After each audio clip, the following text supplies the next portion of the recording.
An essential tip for reporters who arrive in any strange country and need an instant briefing about current events. Take a cab. Ask the man at the wheel, because taxi drivers the whole world over always seem to have the answers. Here in London, the men and women who steer our famous black cabs can be relied upon to know how to get you anywhere, but they're also renowned for making very gloomy comments about any topic you care to name.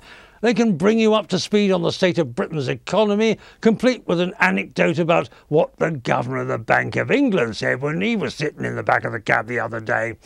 They know the problems we're having with Europe and the euro currency. They probably gleaned it from a merchant banker on his way to an appointment.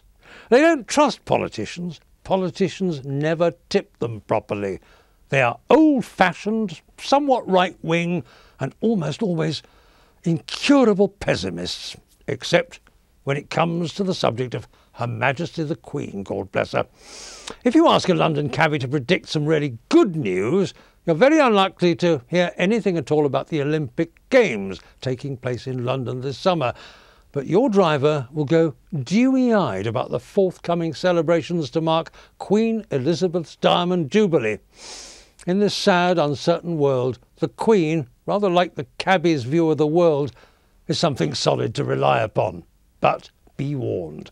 An important medical study has just been published. A team of British neuroscientists monitored the brains of London cabbies for 4 long years. They followed them right through training, where each candidate has to learn every street in this huge city by heart. It's probably the most rigorous test of road knowledge in the planet. And what happens is that their posterior hippocampus, that's the bit of the brain that stores memory, gets measurably bigger and eventually fills right up, which means that they don't take to new ideas at all. There simply isn't room up here. Remember that when you ask them what they think.